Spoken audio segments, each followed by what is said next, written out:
And I think that's 3 o'clock here, 6 a.m. and where Andy lives. Welcome to the last episode of this series, the Meet the Oracle Masters, the online series. We saved probably the best for last, Andy Rivenes. He will be talking about the Oracle database in memory with examples, which is always good. If you have any questions, use the question and answer screen or use the webinar chat. Make sure you set the chat to all panelists and attendees so everybody can see what you're typing. And without further ado, I will give over to Andy for his talk. Good luck. Great, thank you very much.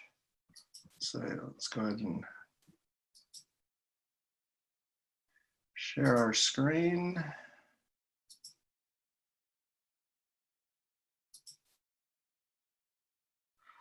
Hello, everybody. So my name's Andy Rivenes. I'm a product manager with Oracle for database and memory. I actually work out of Oracle headquarters, so out here in California in the Bay Area.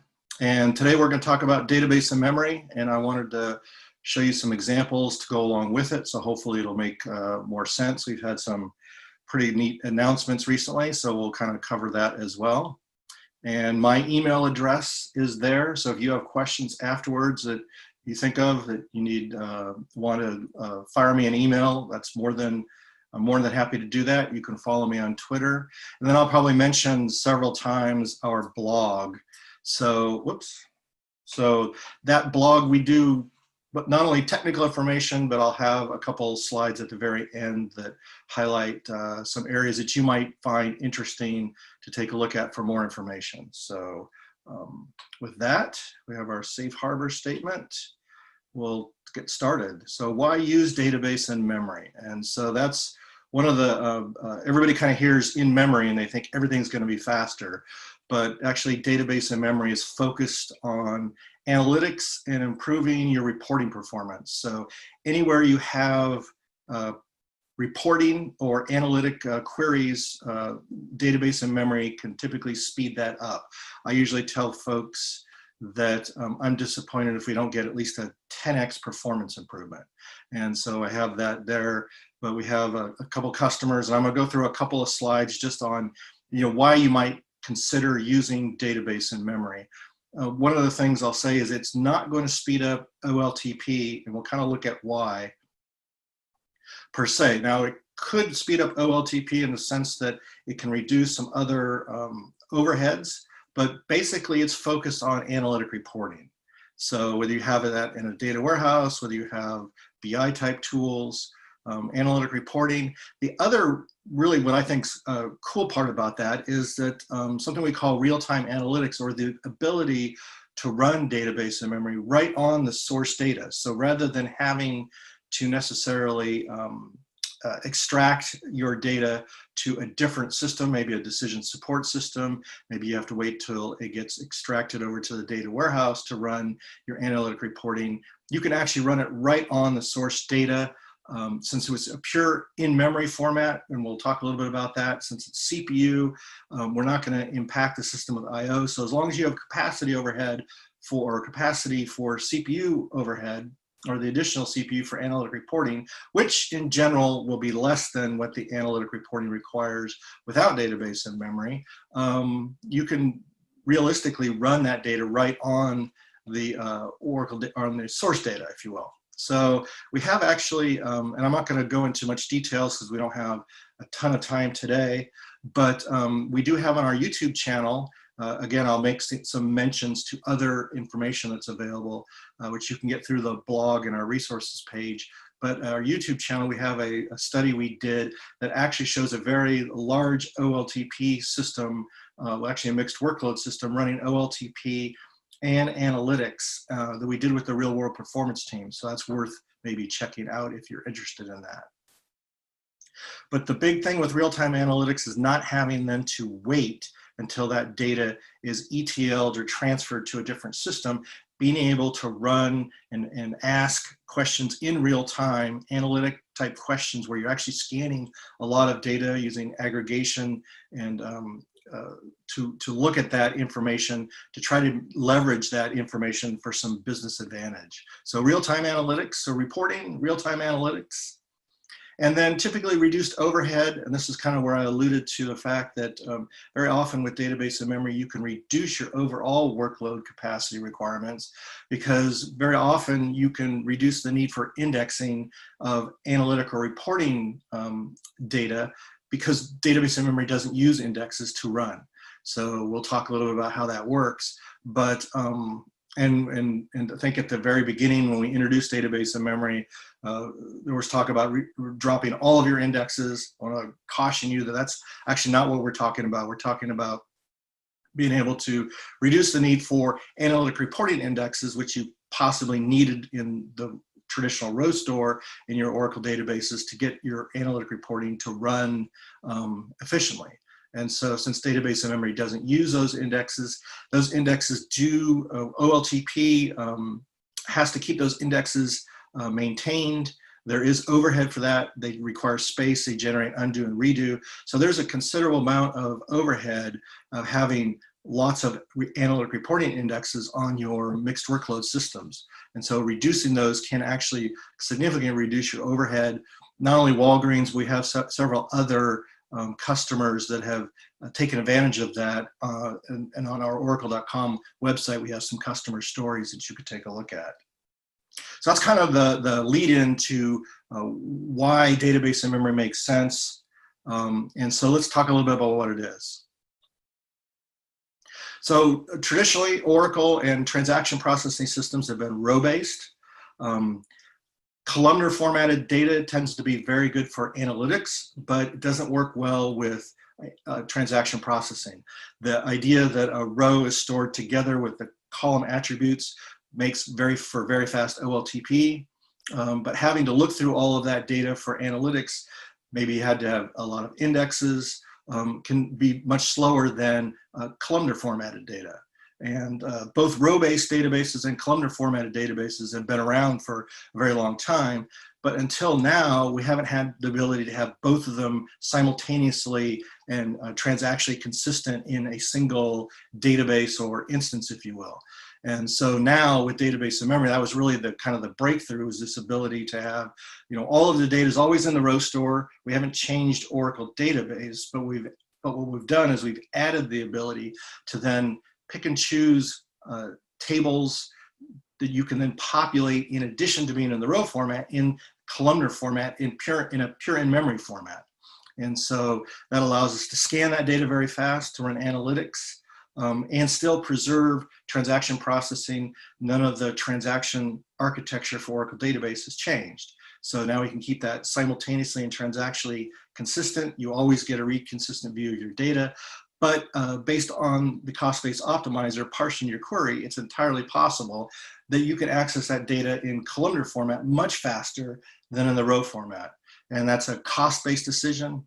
The optimizer parses your query, and that's kind of the secret sauce so that you don't have to change your applications to take advantage of database and memory. And it's very easy to set up. All of the existing Oracle technology works as is.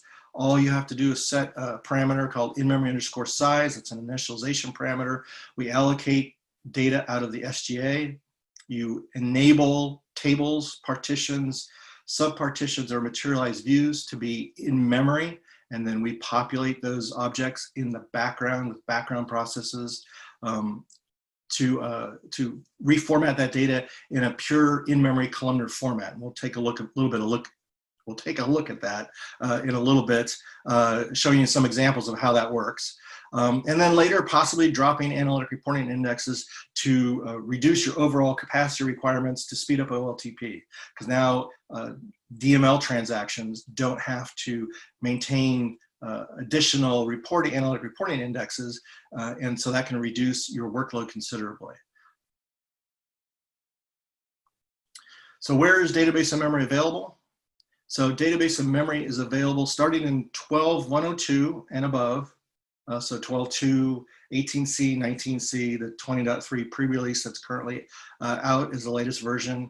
Runs in the cloud, runs on premises, even runs on Oracle Database XE if you want to try it out there.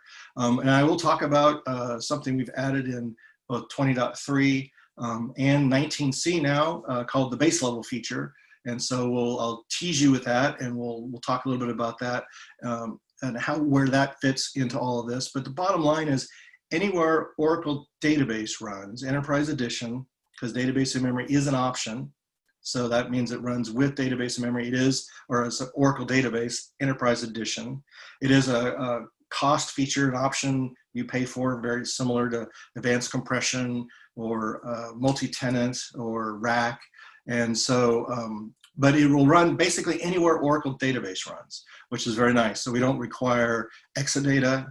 You can run in commodity hardware. So anywhere Oracle Database Enterprise Edition 12.102 or higher runs, database in memory will run. But in addition to that, I wanted to point out that what we're really trying to target folks is 19C. So 19C is really equivalent to 12.203. So most of the database folks are talking about this, but if you're going now to evaluate database in memory, we strongly recommend you start at 19C because that's extended support. Everything else is going to kind of drop off, and so 19C is where our long-term support is. So I just kind of put this out there, something I do with our tips and tricks presentations as well, just to make you aware that really 19C is the place to kind of land if you're considering upgrading or moving to database in memory. Again, it works with 12.102 or above. We've added significant features over the different versions, 12.2, 18, 19C. So getting to that level, if you're going to put that kind of effort in, we think that makes the most sense. So I kind of throw this slide in just as a tip for folks if they're thinking of upgrading or trying out database memory. And then we'll talk again a little bit about some new things in 19C that we have available. So how does database in memory work? As I said, it's a pure columnar format. So when you alter a table, again, table, partition, subpartition, or merchandise view to be in memory, then we'll populate that in the background into a pure columnar format. Since it's columnar, it tends to compress well. So I usually tell folks to expect anywhere from a 2x to a 20x compression rate. We do have multiple levels of compression. Again, it's available anywhere Oracle Database runs, so on any hardware platform. And we'll talk a little bit about this columnar format and why this can be so much faster than having your data just in the row format in the traditional buffer cache, if you will. So when you enable the in-memory underscore size parameter, the minimum size is 100 megabytes, but realistically most customers are talking gigabytes, or we even have some customers running terabyte column stores. We allocate that area out of the SGA. So it's so Oracle Database, the database architecture hasn't changed. We've incorporated database in memory within the Oracle database, the existing Oracle Database architecture. I mentioned the cost-based optimizer, and so when you set the in-memory underscore size parameter, that enables database in memory, which implies that we're going to allocate additional memory for this in-memory area. So that means I usually tell folks, don't steal memory. That means you have to be thinking the in-memory part of this. So you have to be thinking of adding additional memory to your SGA. Because if you steal memory from, say, the buffer pool or the buffer cache, the shared pool, then your existing workload is likely to suffer because you have those pools and areas sized for the way they are for a reason, to support the workload that you currently have. So you do need to think of adding additional memory for the column store. And remember that the data always lives in the row store. DML always occurs on the row format. So all of the your existing workload operates within Oracle Database the way it is, and then we add the ability to access that data in columnar format as well. So I like to stress that because folks, especially Oracle folks, have been able to run their database servers relatively with relatively small memory footprints. But now we're talking about in-memory computing, and so that is an addition. You need to add additional memory to support the in-memory area in the column store. So once we've allocated the column store, we actually are the in-memory area, or the column store. I'll use those terms somewhat interchangeably, but the in-memory area, we've allocated the in-memory area in the SGA. It's made up of two pools, and I'll show you some $V views where you can see that. But the actual columnar formatted data is populated in what we call the in IMCUs in the in-memory area, or the 1 meg pool. And then we, for each IMCU, we have an SMU, or an IMCU is an in-memory compression unit, and an SMU is a snapshot metadata unit. But all you really have to remember for this part is that we have two different pools, the columnar data in one pool, and then metadata where we keep track of things like changes to data in the metadata or the 64K pool. And all of that, this next picture kind of makes that a little simpler to understand. If we're populating the employee table in the column store, it's going to be made up of one or more IMCUs, which is where the columnar formatted data is created into these IMCUs. Each of those IMCUs will be made up of one or more 1 megabyte pieces of, or sections of memory in the 1 megabyte pool. And then each IMCU will have a corresponding SMU, which will be made up of one or more 64K chunks out of the 64K pool. So there's two pools. Whoops, sorry, went the wrong way there. So we have our two pools that are in our in-memory area. In-memory area has been allocated out of the SGA. And then each object is made up of one or more of these IMCUs out of the 1 meg pool, and then one or more SMUs associated with each IMCU out of the 64K pool. And that's really the architecture of database and memory from the Oracle database standpoint. And so hopefully that's clear.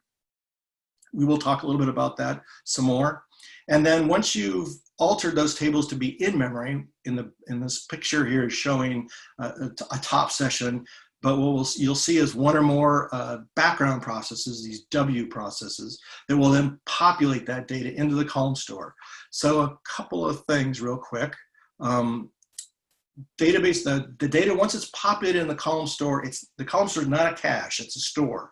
So once you've altered a table, in this case sales, to be in memory, and we've populated it into the column store, it's going to stay there in its entirety until either the instance goes down, that's the pure in-memory format part of it, or you alter that table to be no in memory.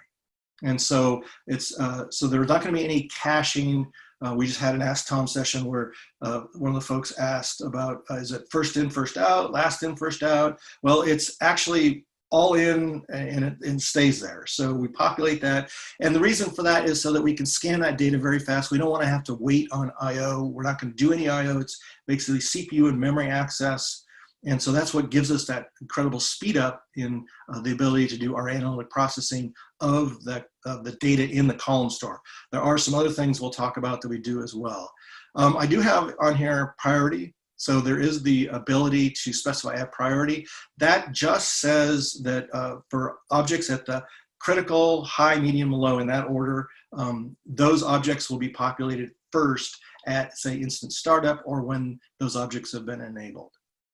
Once the objects are populated, priority means is not an effect. It's only for population. And then the default is priority none, which in some examples I'll show you I've set so that we can, so that it's population on demand. In other words, first access. So by default, the priority is set to none, and then we won't populate that object until it's first queried. Typically for production type systems, you're going to want to set a priority. So I mentioned the two pools, and so there wouldn't be Oracle if we didn't have $V views. We actually have hints. We have all of the normal things of Oracle database architecture that you'd expect.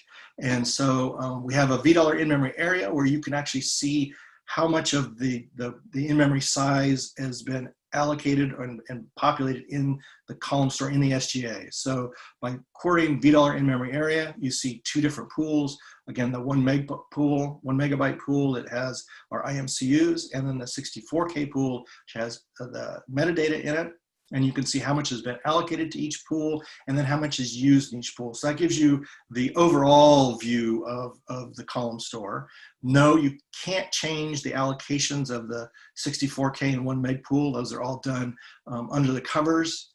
So basically you allocate the in-memory size parameter, and then we divide that up into the 1 meg pool and the 64K pool. Again, we have to have metadata associated with the IMC or the columnar formatted data to keep track of things like DML and changes to that data and repopulation. So, but you can see how much of that space is allocated.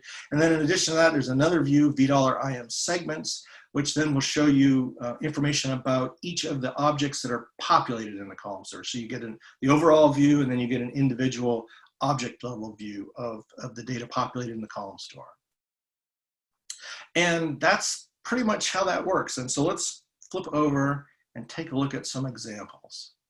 So I want to show you this in action. I'm going to make this large, but I'm not going to make it full screen just to make it, so on my Mac, sometimes I have trouble getting it to, there we go, getting it to move around and resize. So hopefully you can see that okay. And I can actually make this slightly bigger since we're in, there we go. And so what we have here is I actually have a 19C database running. See if I can type and talk at the same time. So it's actually 19.8, which is convenient since we'll talk a little bit about 19.8, the release update to 19C, but the latest version. And so I have database in memory enabled, and let me show you the parameters. So these are the initialization parameters. The key one would be the in-memory underscore size parameter. As I mentioned, I have it set to 5 gigabytes. That's really all you have to set, although, as I said, the in-memory size or the in-memory area is allocated out of the SGA. So I've actually set the SGA size to 10 gigabytes. This is running on my Mac, so I'm limited to, I have a 16 gig Mac. So you can actually do this as well. You can download something like Developer Days or create a database in VirtualBox and try this out on your own, as well as your other systems. But 10 gigabytes total. So I've allocated 5.5 gigabytes out of my SGA. I actually have a keep pool that I've set up as well. You don't need to do that. I'll show you why I've done that, but I've done that so that we can run fully cached row data against fully cached columnar data. So, but you normally would not do that. I've just done that for our experiment. All we're really talking about is the in-memory area, and then making sure that the SGA can accommodate that along with your other workload. So hopefully that's clear. And then real quick, just since I've started the instance back up. So since we're allocating memory out of the SGA, you have to restart the database to reallocate that in memory. And so you'll see here in-memory area. So you wouldn't see that unless you've enabled database in memory.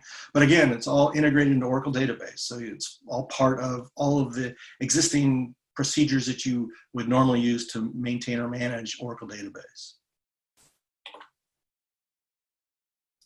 And then actually what I was going to do here is so all I did basically, I've already run this, so I didn't want to have to wait for the data to populate. It populates fairly fast in this environment, but I wanted to make sure. So all I've done is I've altered each of my star schema benchmark tables to be in memory. So I've enabled them for in memory, and I've already run that script. And then you can see the results of that in user tables, DBA tables. And so notice that I've enabled for in memory. We have a priority of none, which was the default, and query low compression, which is also the default. So remember I said compression, from 2x to 20x. Since we support multiple levels of compression, the default is mem compress for query low. So if you don't override that to a higher level, then we'll take the default, which is typically about a 2x compression rate. So you don't need as much memory. So if you have, say, 100 gigabytes of data, you typically don't need 100 gigabytes of column store to populate that data. You typically need half that. or less if you go to a higher level of compression. And we have some blog posts that we did on compression and kind of the benefits you can get from going to higher levels of compression. Notice I've included some things for the row store. I've enabled caching, and I've assigned a buffer pool to each of these objects. Again, this is that key pool, which is simply for demonstration purposes to show the data fully populated. And so let's take a look. So I've actually populated the data, and so I'm gonna show you the data populated. So this is that view of $i in segments that I showed in the slide, but this is how it actually looks. And the key here is bytes not populated being 0. So the fact that that says that we've populated all of the data in for each of the objects in this case into the column store. So as you're populating that data, and that data populates in the background, Oracle database starts up, it opens, it runs normally for the row store, but until that data is fully populated in the column store, you'll actually see that bytes not populated go from all of the data, if you will, the size of that data, down to 0 as it's being populated. So you could actually use that to monitor population, if you will. There's also a populate weight procedure that you can use as well. So there's a couple ways. Like with everything else with Oracle, there's always a couple of ways to do things. And so in this case, I've already taken the liberty of populating this data so we wouldn't have to wait and watch it populate. So we could take, since we are somewhat limited on time. And also, we can see how much overall data is populated. So we've allocated roughly our 5 gigabytes to the 5.5 gigabytes to the column store, the in-memory area. We have roughly a little less than 5 gigabytes populated in our 1 meg pool. We have about 500 megs populated in our 64K pool. And then we can see how much of that total space has currently been used. So that kind of hopefully ties the slides then to real life. And we'll continue with this, but I'm going to go back and talk about a few more details before we start querying data, which of course is what database and memory is all about. So let me flip back to our slides. And my plan is to be able to finish in plenty of time to answer questions. To be honest, I'm not seeing the Q&A, so I will save time to answer questions. I am going through a lot of material, but this is the only way I think that you can see how database and memory really works. So I will leave time at the end for questions though. And we'll talk a little bit about where you might find more information as well. Oops. There we go. So we populated those objects, our SSB schema, into the column store. And so how do we get this speed up I keep talking about? So it's we've populated that data into pure columnar format in what we call the IMCUs, or in-memory compression units. We compress that data. Some vectorized or columnar formatted data tends to compress fairly well. And so we get, I showed you mem compress for query low, which is the default. We get anywhere from a 2x to a 20x compression rate. We have multiple levels of compression, at the highest being mem compress for a capacity high. And so in the compressed low, query high, we actually can operate right on the compressed data. With capacity low and capacity high, we do have to uncompress the data to a lower level of compression before we can operate on it. And I have some blog posts that talk about the fact that the gain in the reduction in size usually far outweighs the extra processing overhead of decompressing that data at the higher levels of compression. So don't dismiss using capacity low or capacity high, because those can be very beneficial because the data is still in memory and still getting phenomenal performance improvements. In addition to that, we have something we call in-memory storage indexes, where it allows us to peek at the values that are in each of those IMCUs to determine whether or not we might be able to avoid scanning that data. I have an example for you. And then SIMD vector processing, single instruction, multiple data, essentially array processing, which again allows us to in just a few instruction cycles in the CPU, access or compare values for a large amount of data.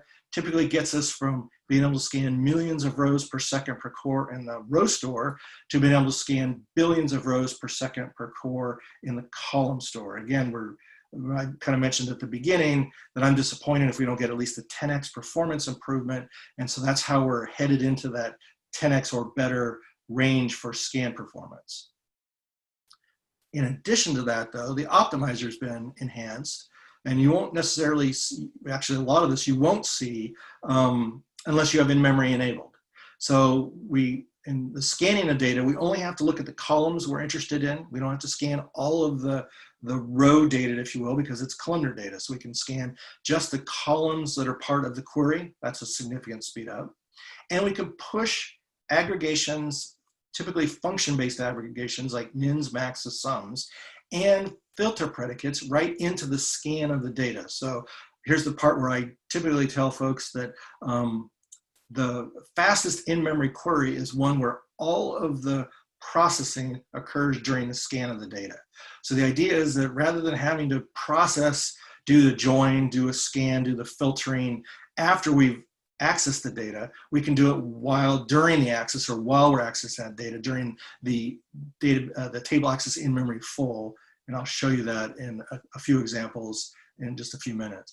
In addition, the optimizer can optimize joins, hash joins, can turn hash joins into scan and filter operations using Bloom filters. I'll show you this. We also have some Ask Tom and blog posts that go into much more detail about how joins work.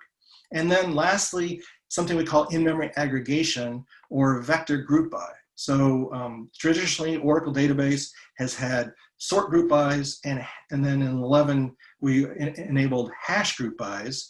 Well, with database and memory, you can have a vector group by. And so that's even, so basically that allows us to do our join and the aggregation during the scan of the data. Remember I said the fastest database and memory query is one where we're doing all of the work for the query during the scan of the data. And so you won't see a vector group by in your execution plans unless you've enabled database and memory.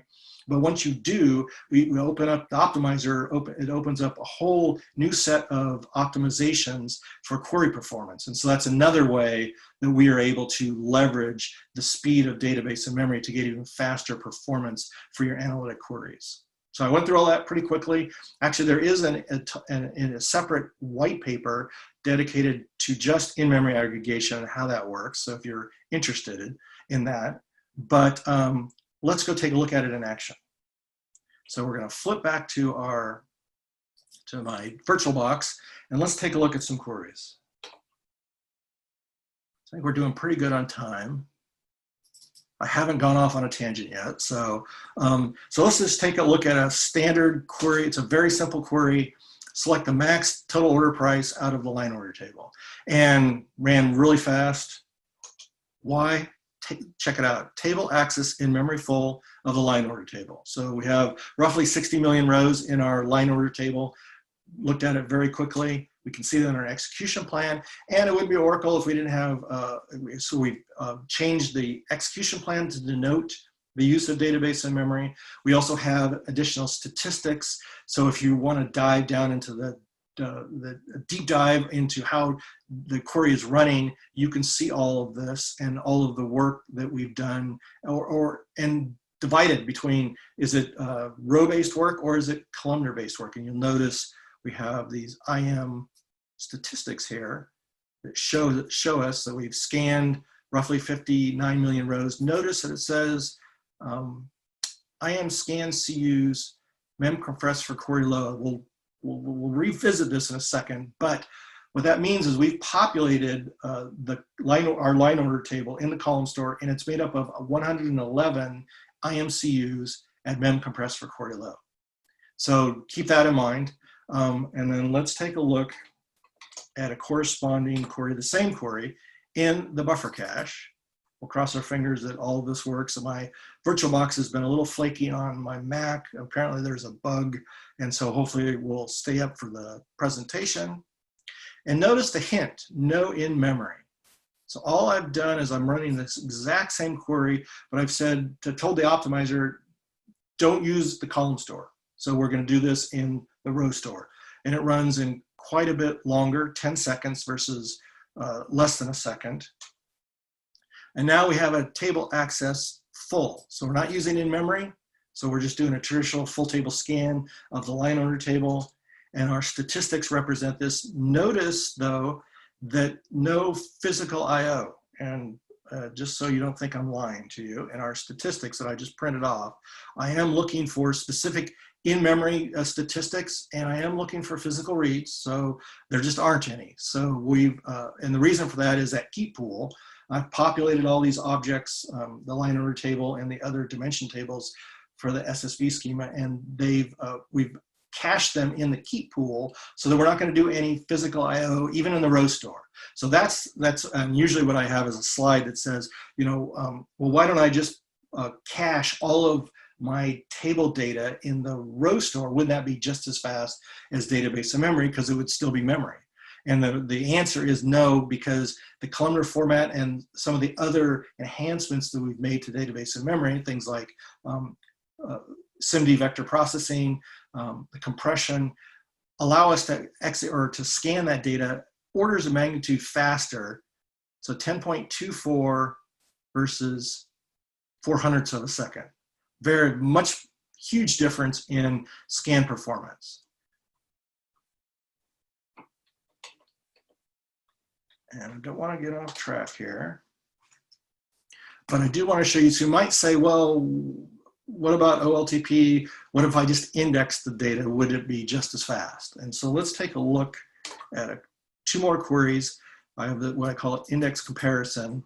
So I actually have indexes on this schema. What I've done is I've made them invisible, so the optimizer can't use them. And then what this query does is it actually, notice it allows the optimizer to use any of those invisible indexes. So I've just done an alter session command. And so I'm now looking for a specific, in this case, a specific row, a single row, and it runs very fast. And lo and behold, yeah, I did use an index. I have, like I said, I have several indexes. Line order I1, I was able to do a range scan. Notice the predicate information, I've accessed that data through the index, and that's the optimizer is saying, well, I'm going to access it with that filter predicate. And then I've made the indexes again invisible.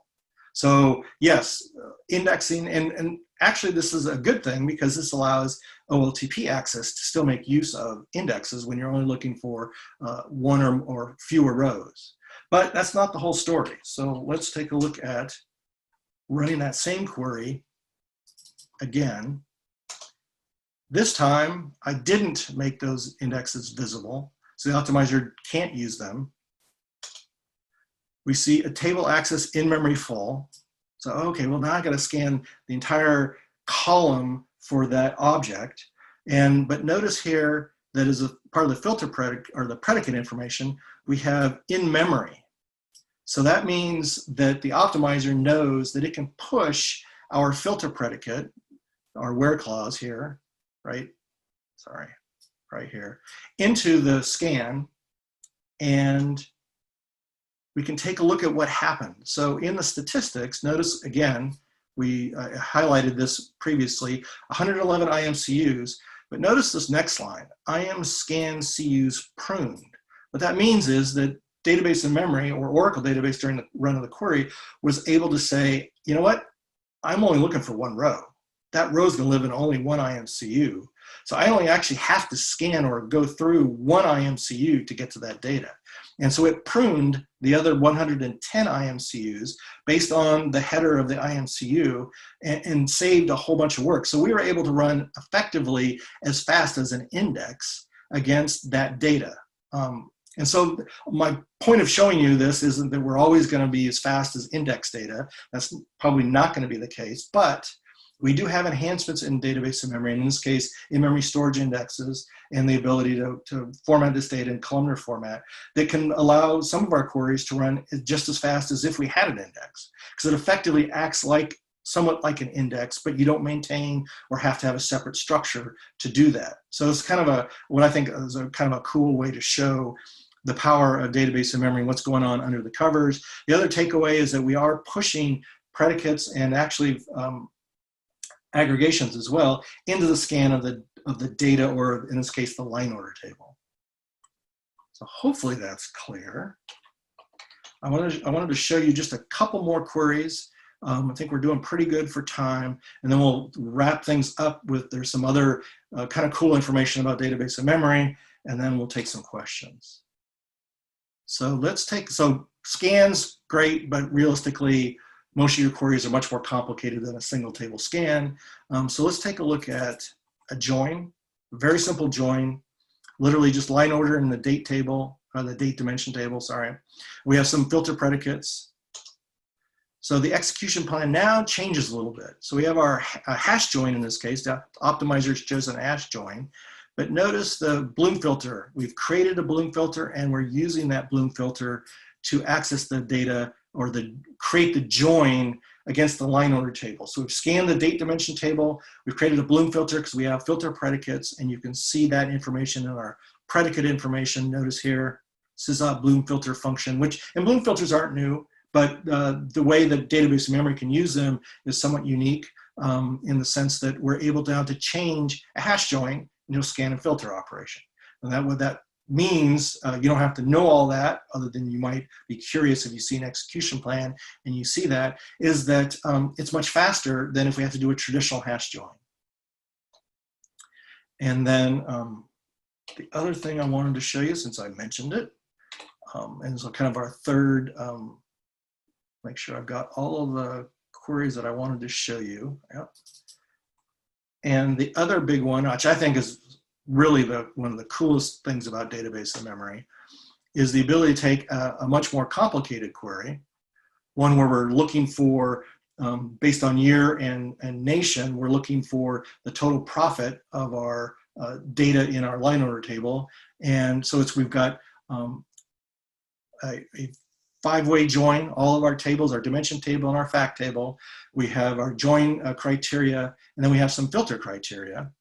And so this breaks us down into the total profit.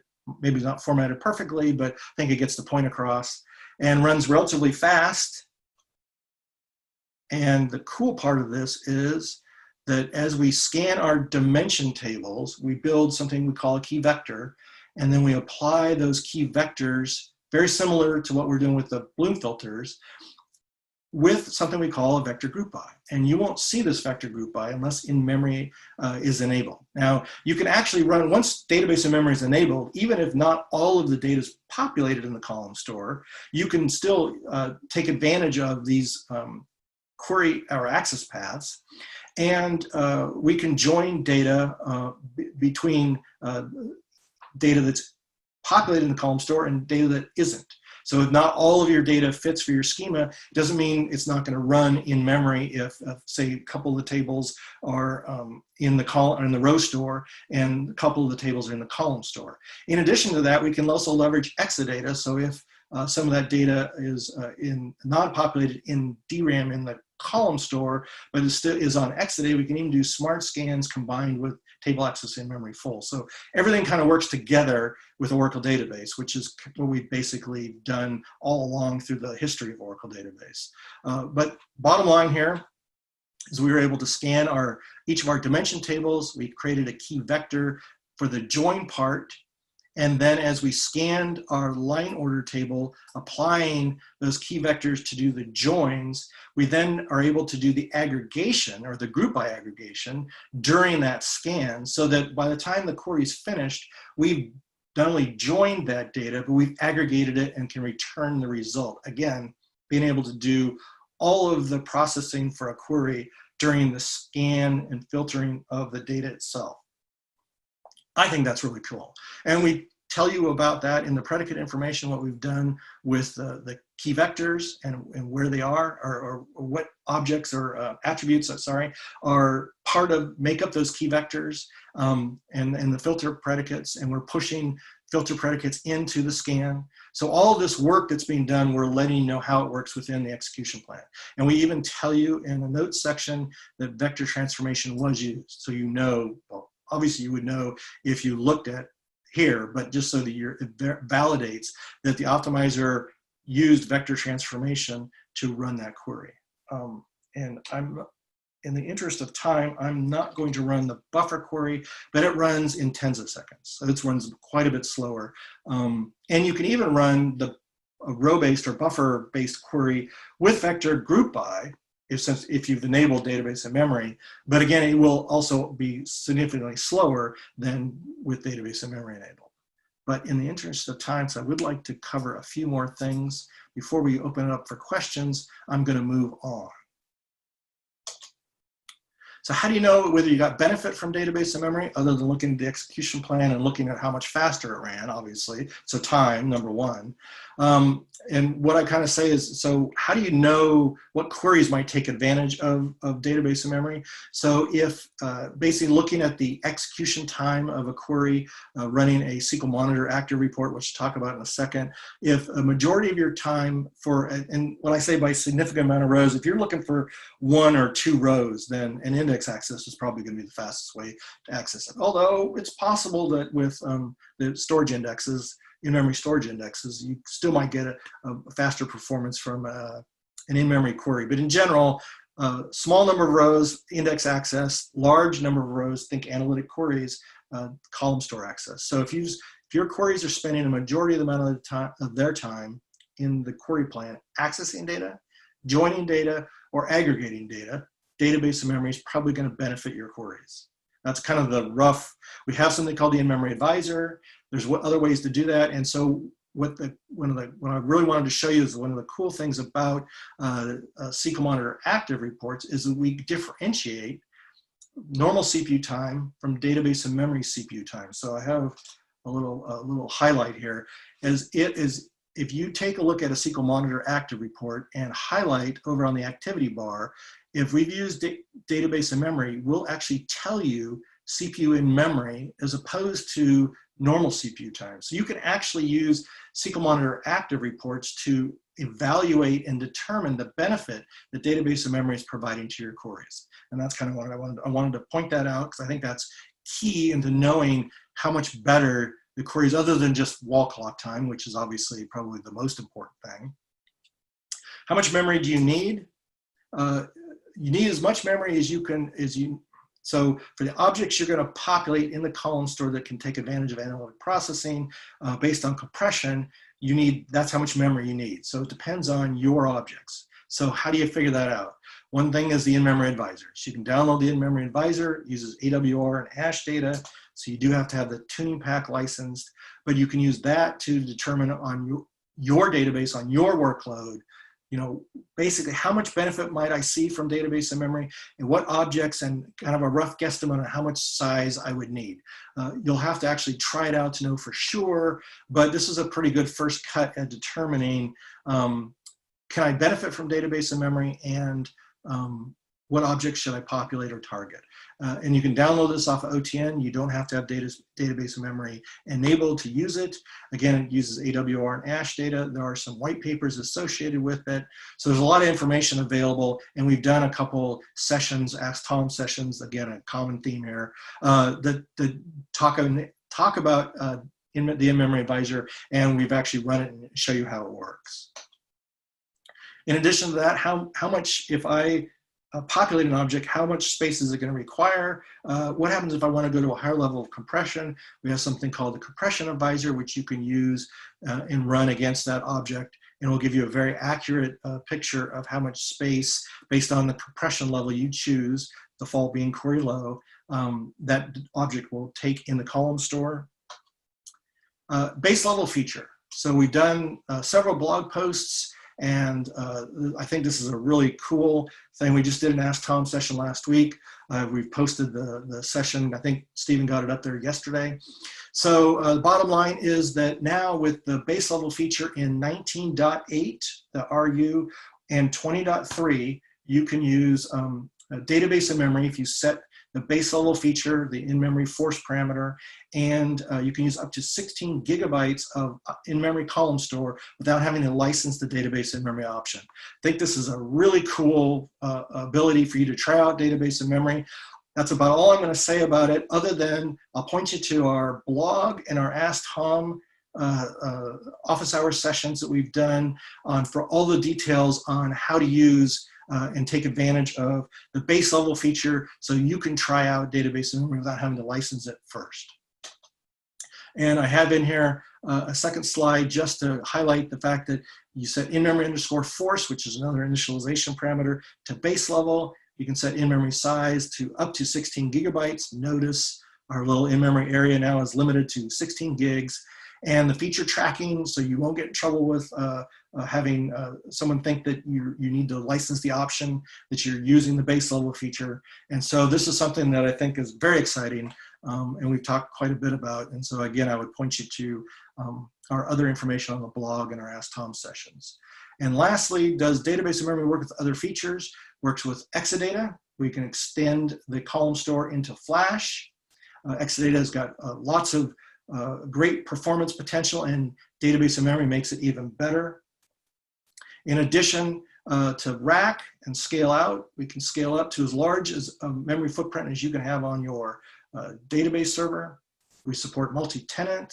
We support wherever the data is located, so you don't ever have to say select from the row store, select from the column store, select from Flash or disk. You just run your queries unchanged, and we can take advantage of the fastest, based on cost, the fastest access path to that data wherever it happens to live in Oracle database. And that's one of the things that makes Oracle database so much easier and more flexible to use than some of the other options that are out there.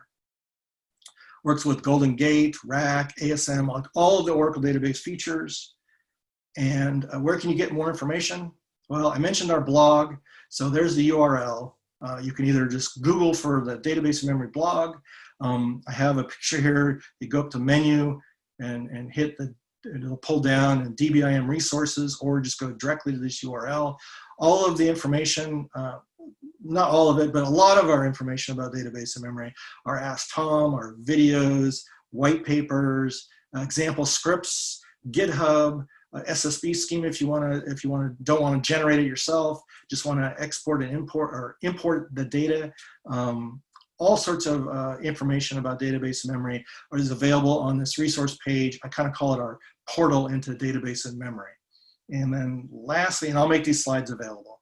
Lastly, kind of a summary of the different areas where I think you can take advantage of finding out information about database and memory. Our blog, as I mentioned, the resources page, oracle.com, our YouTube channel. Again, most of these, I think all of these are in our resources page links, our Ask Tom office hours sessions, and of course, the documentation. And we have our own in-memory guide. So with that, let me stop. Let me bring this down so that I can, I'm more than happy to take questions. I might need a little help from the guys, Patrick or the other guys, to figure out where those questions are. there is one question already in the chat from B. Bucket. What about the relation Oracle Spatial and Oracle Text and in-memory usage? Oh, yes. Okay. So Spatial is coming, and Oracle Text is already enabled to work with database and memory. So you can populate objects with spatial or text, but in the 20.3 pre-release, we actually have, we've worked with the text folks, and we're working with the spatial folks. Spatial's coming for the database and memory to be able to take direct advantage of Oracle Text and Spatial. So we have Oracle Text support, and we're working on Spatial. It'll be in the next, I'm not going to promise anything, but the plan, that's the easy way out, the plan is in the next release, Spatial support will be there as well. So yes, we are working, and actually that's a good segue into the fact that as each release of Oracle database, we've gone from 12.102 to 12.2, 18C, 19C, we've added lots of different features to database and memory as we've gone along. So things like in-memory expressions, join groups, automatic in-memory, which is a really cool feature. And in the 20.3 pre-release, unfortunately, we're going to have to wait till the release where we get it on premises for a lot of folks. But automatic in-memory kind of is going to solve that problem of what objects do I populate, the database is going to figure out for you, but not to get off track. But the point being that we're continuing to develop and add features to database and memory. So text is there in 20.3, the pre-release, so you can take a look at that. And spatial is coming. Plan is the next release to have that available. But there's always the safe harbor statement. What's that? I'm sorry. There's always the safe harbor statement. Yes, there's always the safe harbor statement. The next to cover me for saying. Yeah, but that's our plan. So. Andy, I have a question. Will the scripts you were showing, will they be available, or can we download them on one of the sites you mentioned? Okay, well, since you have to bear through all my, so on the blog, why don't we just go there, right? We have a little bit of time. So on the blog, so whoops, so I can see it, you guys can see it. So on our blog, if you go again to our resources page, what I've done is I've put presentations and hands-on labs. So the scripts that I used, actually even a more elaborate version of that we use in our hands-on lab, are available. Both from the scripts are right there. So the lab scripts.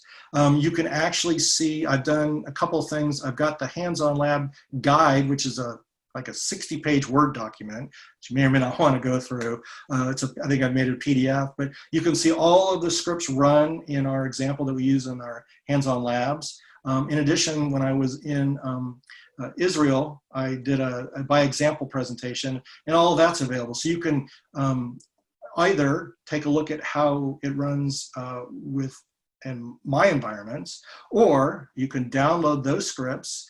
And I mentioned that in in our GitHub, I've got it here. If you go click on that link, I have there a multi-part export dump file of the SSB schema. So if you don't want to go build your SSB, and you certainly can, just go Google for SSB. There's the dbgen is open source, so you can go create your own version of the SSB schema. But what I would recommend, especially with the base level feature, is go allocate a 16 gig column store, use some of your data, take a look at the scripts I've created, or just run, either use those as an example for your data, or run your queries and see how it runs, and try it out for yourself, because that's kind of what the point of this new base level feature. So put the 19.8 RU on. But yeah, so the answer to your question is I've tried to make that available here in this section. If there's not enough there, you can try your own data and try it yourself. Okay. Thanks. And I'm looking, but yeah, there's a question. A question by Job. When using the base level feature, the max of 16 gigs is automatically forced, I presume. Yes. If you go look at we talked about that in last week in our Ask Tom session. What happens is to use the base level feature, you have to set the in-memory force parameter to base level. And that covers you're now using the base level feature. And then you can allocate the in-memory underscore size parameter up to 16 gigabytes per instance. So if you're on rack, you get 16 gigabytes per instance in the cluster. Or if you're on a single instance, the CDB or non-CDB environment can be 16 gig. If you do larger than that, you're going to get an error message and the database isn't going to start up. So 16 gig is your limit, but then you're protected, if you will. Hate to use that word, but so that you're not going to, the license guys aren't going to come back and say, oh, well, you're using database and memory option, now you have to pay for it, because that's the whole point of the base level feature. The license police. You said that, I didn't, so. Yeah, I know. Work. Yeah, no, we recognize that there's that aspect to it. So again, which is kind of the point of making this available to our customers. Very good. And I don't think there are any more questions. Oh, yeah. What happened with the statements when you try to use in-memory option if it is not activated? what happened with the statements? So we did so in the examples I showed the optimizer, if it can't, if you either haven't populated the objects in the column store, or if you use something like the no in memory hint, then the optimizer says, well, I'm not going to use the objects or access those objects in the column store. Then we just run the normal way we would in the row store. I think that's the question. Maybe not. You don't have to change anything in your queries, right? No, you don't have to. You don't have to say select from the row store, select from the column store. You just run your queries unchanged. So if you have existing applications, you can enable database and memory. You can populate objects in the column store, and you don't have to change anything in your application to take advantage of it, because it's just Oracle database. The key is that it's the optimizer that's determining, do I access that data from the row store or the column store? Do I do a vector group by? Do I get to use a hash join? Do I get to use Bloom filters with a hash join? That's all under the covers. You don't have to do anything. Hopefully that's what he's talking about there. Yeah, I think so too. And with that, I think we'll wrap it up. Andy, thank you for your time, for getting up so really, really early. It's like, that's good. I actually enjoy this, so I'm very. Thank you very much for allowing me to speak to folks. I really do like to tell. I think this is a great product, so I do like to talk about it. Yeah.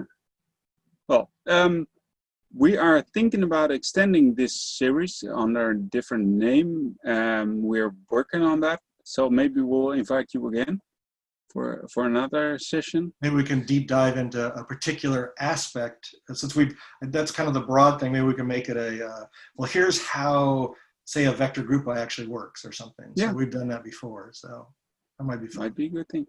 We'll keep in touch. Great. Well, thank you very much for inviting me and having me. I really, really appreciate it. It's very enjoyable. So.